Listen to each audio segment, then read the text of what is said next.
অকণমান জনাওকচোন ছাৰ কথাটো। যোৱাকালি আমাৰ কেশৰী বস্তিত থকা কেশৰী ডিবিত থকা ষ্টিল ইটা ভাটাত জনাই যে আমাক ঘটনা এটা হৈছে। আমি গৈ দেখোঁ যে গম পাওঁ যে এজনী নাবালিকা ছোৱালী এজনীক এজন ল'ৰাই অসৎ উদ্দেশ্যে তাক ধৰিছিলে। তদন্ত কৰি জানিব পাৰোঁ যে উক্ত ল'ৰাজন ষ্টিল ইটা ভাটাতে কাম কৰা ল'ৰা। তাৰ নামটো হ'ল বিজেশ্বৰ পাছোৱান। তেখেতক কৰায়ত্ব কৰি থানালৈ লৈ আহোঁ আৰু উক্ত সংক্ৰান্তে এজাহাৰ দাখিল কৰে দোষীয়া পক্ষই দাখিল কৰা অনুসৰি আমি এটা গোচৰ ৰুজু কৰোঁ। আমাৰ বৰবছা থানা 30/2020 আণ্ডাৰ ছেকশ্যন 354 IPC আৰু 12 পক্সো এক্টৰ আমি গোচৰ ৰুজু কৰি উক্ত ব্যক্তিজনক গ্ৰেপ্তাৰ কৰি মাননীয় আদালতলৈ প্ৰেৰণ কৰোঁ।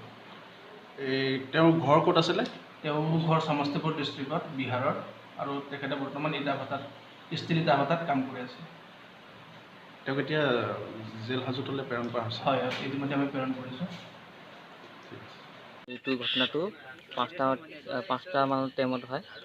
তাৰপিছতে আইতাকে ছোৱালীজনীক পঠিয়ালে এই গেটটো খুলিবলৈ কাৰণে।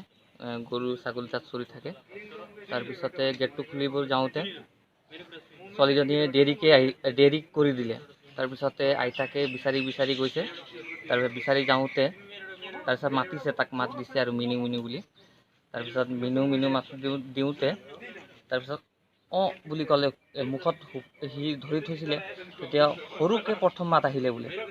তাৰপিছতে সি গম পাই গ'ল আৰু মানুহ আহিছে বুলি। তাৰপিছত সি হাতটো এৰাৰ পাছত অলপ ডাঙৰকৈ দিলে। তাৰপিছতে আইতাকে দেখিলে সি গামোচা এনেকৈ মাৰি পলাইছে বোলে। তাৰপিছত খেদি ভাটাত সোমাই গ'ল। ভাটাত সোমাই যাওঁতে তাৰপিছত হাল্লা কৰিলে আইতাই, কোন হয় গম পোৱা নাই। পিছত আকৌ আমি গৈ তাৰপিছতে তাত তদন্ত কৰি তাৰপিছত 4জনে কৈছে এইটো যোনটো এতিয়া থানাত লৈ আহিছে সি দৌৰি মানে ৰুমত সোমাইছে। তাৰপিছত লৈ আহিছে। কোন ভাটা? এইটো কোন ভাটা হয়? এইটো ষ্টিল ভাটা। ষ্টিল ভাটাত কাম কৰা মানুহ? হয়। কি হৈছে কওকচোন কথাটো। আৰু নাতিনী ছোৱালীক গৰু আনিবলৈ গৈছিলে। গৰু অনা সময়ত টাইমটো পাৰ হৈ গ'ল। তেতিয়া মই কেলে নাতিনী ছোৱালী অহা নাই বুলি মই গৈছোঁ গৰু বাৰীত ল'বলৈ। আৰু নাতিনী ছোৱালীক হাত ধৰি মুখটো বন্ধ কৰি মাতি গৈ আছোঁ।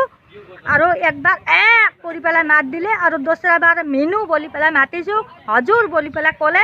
তেতিয়া মানুহজনী একজন মানুহ আছিলে, সেইটো মোক দেখি নাতিনী ছোৱালীক হাত এৰি মেলি মোক দেখি একদম পলাই গ'ল ষ্টিল ভাটাত।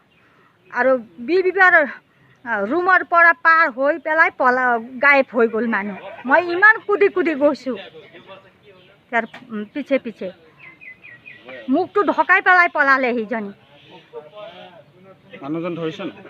মানুহজন আৰু ৰাইজে গোট খাই পেলাই মানুহ পিছত ধৰি পালে।